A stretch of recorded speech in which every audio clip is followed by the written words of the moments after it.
Good morning, Hank. It's Tuesday, so amid all the misery of human life, it's easy to forget that there is much worth celebrating, and as we begin a new year, I thought it would be nice to start it off with some good news. Like, for instance, divorce rates in the US have gone down every year since 2006 and are currently at their lowest level since 1970. Then there's pregnancy, which from what I can gather is not fun. The global rate of unintended pregnancy has declined dramatically since 1995, when 69 out of 1,000 women had unintended pregnancies. In 2008, it was 55 in 1,000 women, which is good news because unintended pregnancies can have all kinds of health consequences for infants and for mothers, including increased infant mortality. Which reminds me that infant mortality is at an all-time low. Worldwide, it has dropped from 46 deaths per 1,000 births to 35 just in the last 8 years. Now, of course, you're worried that we're gonna have like 70 gajillion humans on Earth, but in fact, when infant mortality declines, families have fewer children. So decreasing infant mortality actually helps the overall population of humans stabilize. Which is good because there are already too many of you driving up the prices to playoff tickets from a hometown Indianapolis Colts going to the playoffs. More good news. But in more important good news, absolute poverty is down worldwide. In fact, the United Nations estimates that poverty has decreased more in the last 50 years than it did in the previous 500. So much for the idea that colonization is good for the colonized. Adjusted for inflation, the number of people living on less than $1.25 a day has decreased from 43% in 1990 to 20% today. Now, most of that is due to gains in China and India and Brazil. However, sub-Saharan Africa, long the world's poorest region, has been growing much faster than the world economy for the past decade. Now, inequality of wealth remains a huge problem around the world, but in the vast majority of countries, the poor are becoming less poor. Also, there is good news for those of us in the developed world. In the United States, cancer mortality rates have dropped by 20% in the last 25 years. Why? Well, mostly because people quit smoking, or died from smoking. But also we have better treatments and screenings for colon and breast cancers and a bunch of others. Then there's the internet, which is reaching more people at higher speeds. In the US, internet speeds were up 27% in 2013 over 2012. In fact, they were up all around the world, from Guatemala, 75% increase, to Thailand, 32%, so it's easier than ever for people to stay in touch and to collaborate. It's also easier than ever to visit one another, while being herded like cattle into a steel cylinder and rocketed through the air remains one of the least pleasant experiences that a human being can have. Airfares have dropped by almost 50%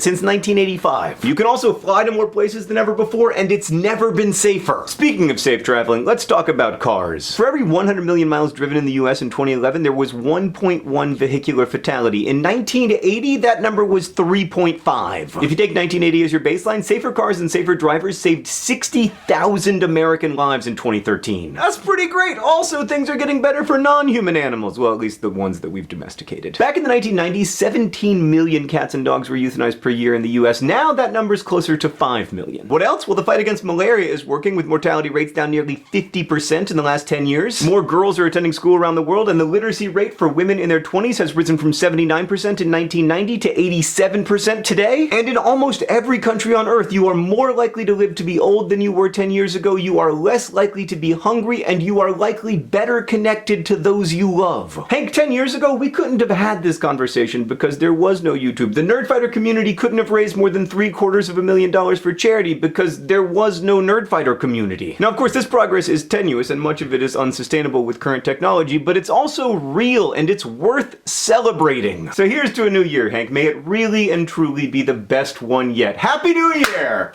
Hank, I'll see you on Friday.